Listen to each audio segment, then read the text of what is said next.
അനുഗ്രഹിക്കപ്പെട്ട നല്ല സമയത്തിനായി ഞാൻ ദൈവത്തെ സ്തുതിക്കുന്നു, സ്തോത്രം ചെയ്യുന്നു. ദൈവവചനം ശ്രവിച്ചു കൊണ്ടിരിക്കുന്ന എല്ലാ ദൈവമക്കൾക്കും വീണ്ടും വരാമെന്ന് അരുളി ചെയ്തവനായ കർത്താവായ യേശു ക്രിസ്തുവിൻ്റെ ധന്യനാമത്തിൽ ഞാൻ എൻ്റെ സ്നേഹവന്ദനം അറിയിക്കുന്നു. ഇന്ന് നാം പഠിക്കുവാൻ തുടങ്ങുന്നത് 16-ാം സങ്കീർത്തനമാണ്. ഈ സങ്കീർത്തനം ദാവീദിൻ്റെ സ്വർണ്ണഗീതം എന്ന പേരിലാണ് അറിയപ്പെടുന്നത്. 3000 പട്ടാൾക്കാരുമായി ദാവീദിനെ പിടിക്കുവാൻ ശൗൽ ശ്രമിച്ചപ്പോൾ ദാവീദ് അവൻ്റെ കെണിയിൽ നിന്നും ഓടി രക്ഷപ്പെട്ടു. 400 ആളുകൾ ദാവീദിൻ്റെ കൂടെ അവന് സഹായിയായിട്ട് ഉണ്ടായിരുന്നു. ആ 400 പേരിൽ ഞെരുക്കമുള്ളവരും പ്രതിസന്ധിയുള്ളവരും ഉണ്ടായിരുന്നു. ഒരു രാത്രിയിൽ ശൗലും പടയാളികളും കിടന്നുറങ്ങിയപ്പോൾ ദാവീദിന് അവനെ കൊല്ലുവാൻ അവസരം ലഭിച്ചിട്ടും ദൈവഭയമുണ്ടായിരുന്ന ദാവീദ് ശൗലിനെ കൊന്നില്ല. ദാവീദ് ഇക്കാര്യം ശൗലിനോട് പറഞ്ഞുകൊണ്ട് താൻ ശൗലിൻ്റെ സമീപത്തു നിന്നും കൊണ്ടുവന്ന ജലപാത്രവും കുന്തവും കാണിച്ചപ്പോൾ ശൗലിനെ അത് വിശ്വസിക്കാതിരിക്കുവാൻ കഴിഞ്ഞില്ല. 1 ശമൂവേൽ 26-ാം അധ്യായത്തിൽ ഇത് രേഖപ്പെടുത്തിയിരിക്കുന്നു. ദാവീദ് ശൗലിനോട് ചോദിക്കുകയാണ്, ഞാൻ എന്ത് തെറ്റാണ് രാജാവായ നിന്നോട് ചെയ്തത്? നീ എന്നെ എൻ്റെ സ്വന്തം രാജ്യത്തു നിന്ന് അന്യദൈവത്തെ ആരാധിക്കുവാൻ പറഞ്ഞുകൊണ്ട് അയച്ചു കളഞ്ഞുവല്ലോ. അതെന്തിനാണ് നീ ചെയ്തത്? ഇതാണ് 16-ാം സങ്കീർത്തനത്തിൻ്റെ പശ്ചാത്തലം. ശൗൽ ദാവീദിനെ കൊല്ലുവാൻ അന്വേഷിക്കുമ്പോൾ വാക്കും ഭാഷണവും കൂടാതെ ശൗൽ ദാവീദിനോട് പറയുന്നത്, നീ ഈ രാജ്യത്തു നിന്ന് ദൂരെ പോകൂ, അവിടെയാണ് നിൻ്റെ അവകാശം എന്നാണ്. എന്നാൽ ദാവീദ് പറയുകയാണ്, ശൗലേ, നീ എന്നെ ആട്ടിപ്പായിച്ചാലും എൻ്റെ അവകാശത്തിൻ്റെ ഓഹരി ഈ ഭൂമിയിലെ വസ്തുവകയല്ല, യഹോവയായ ദൈവമാണ് എൻ്റെ അവകാശത്തിൻ്റെയും പാനപാത്രത്തിൻ്റെയും പങ്ക്. അന്യദൈവത്തെ ആരാധിക്കേണ്ട ആവശ്യം എനിക്കില്ല എന്ന് ധൈര്യത്തോടെ ദാവീദ് പറയുകയാണ്. തന്നെയുമല്ല, യഹോവയോട് ദാവീദ് തൻ്റെ പ്രതിസന്ധിയുടെ നാളിൽ പറയുകയാണ്, നീ എൻ്റെ കർത്താവാകുന്നു, നീ ഒഴികെ എനിക്കൊരു നന്മയുമില്ല.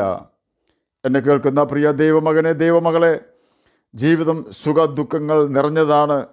നന്മകൾ ദൈവം തരുമ്പോൾ നാം ദൈവത്തെ പാടി സ്തുതിക്കാറുണ്ട്. എന്നാൽ സാഹചര്യങ്ങൾ ഏറ്റവും വഷളായിത്തീരുമ്പോൾ, മേൽപോട്ട് നോക്കുവാൻ പറ്റാത്ത വിധം കഷ്ടത നമ്മെ പിന്തുടരുമ്പോൾ ദാവീദിനെ പോലെ നമുക്ക് പറയുവാൻ കഴിയണം, കർത്താവേ, നീ ഒഴികെ എനിക്കൊരു നന്മയുമില്ല.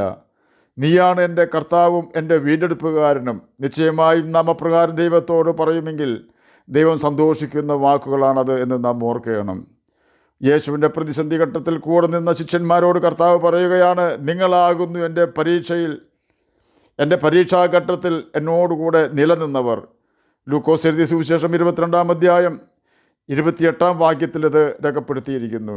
ജീവിതയാത്രയിൽ മുന്നോട്ട് പോകുവാൻ സാധിക്കാതെ വഴി അടഞ്ഞു പോകുന്ന സാഹചര്യങ്ങൾ മുന്നിൽ വരുമ്പോൾ ഓർക്കുക, വഴി പറഞ്ഞു തരുവാൻ കഴിവുള്ളവനാണ് കർത്താവായ യേശു ക്രിസ്തു.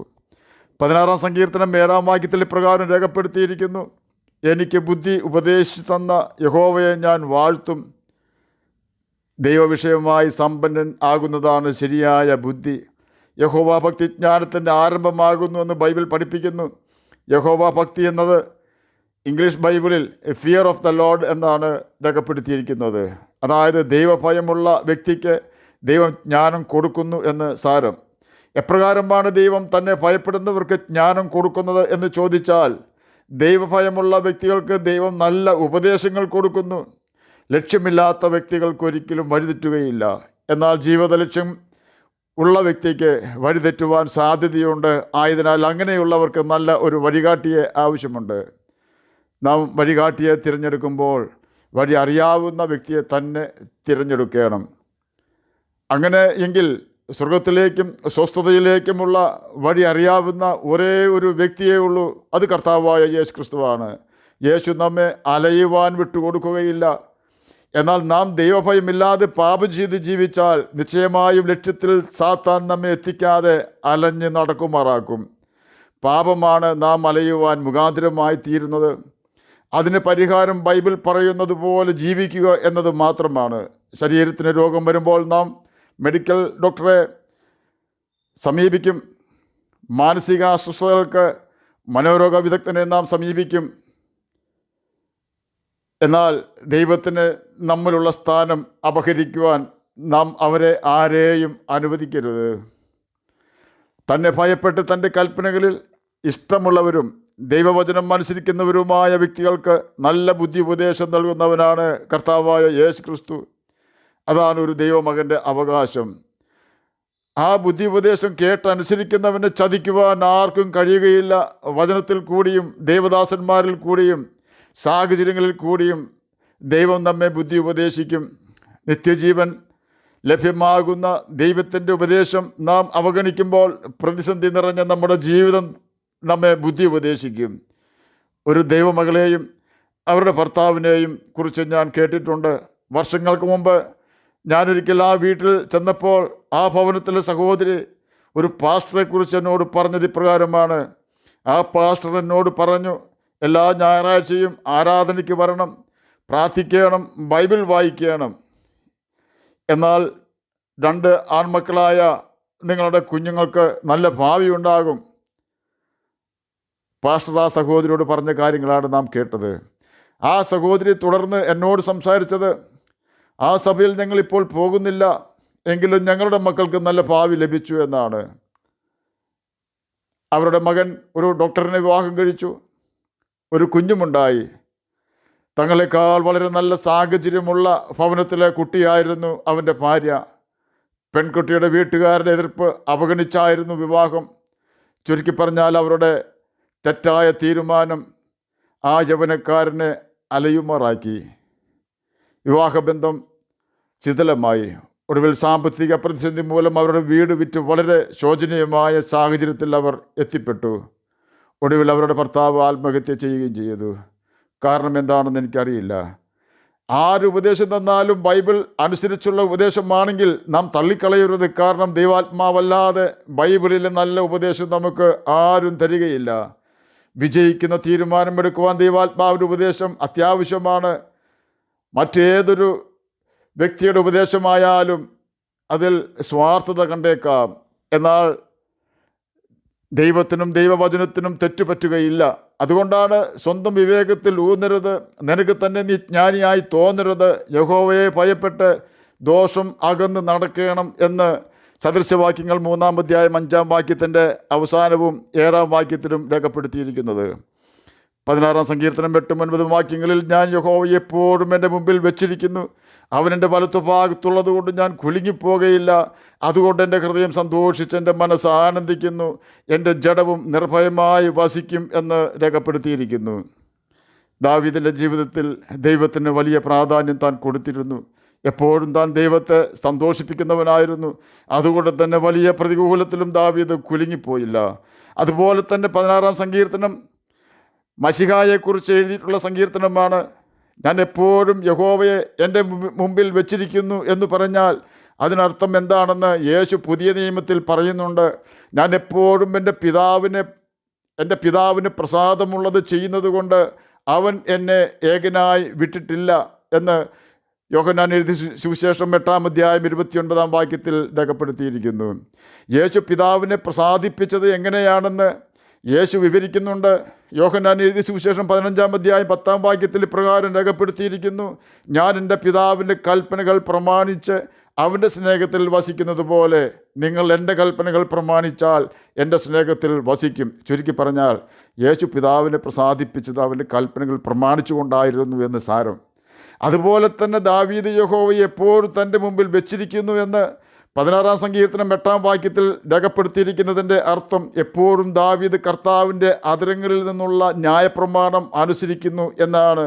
അപ്രകാരം യേശുവിൻ്റെ അഥവാ യഹോവയായ ദൈവത്തിൻ്റെ കൽപ്പനകൾ അനുസരിക്കുന്ന ദൈവഭയമുള്ളവർക്ക് ശവലോടിച്ചാലും രോഗം ബാധിച്ചാലും യുദ്ധം നേരിട്ടാലും മക്കൾ നഷ്ടപ്പെട്ടാലും മാതാപിതാക്കളോ ഭാര്യയോ ഭർത്താവോ നഷ്ടപ്പെട്ടാലും അവർ കരയുകയില്ല എന്നല്ല, കുലുങ്ങുകയില്ല എന്നാണ് ഞാൻ പറയുന്നത്.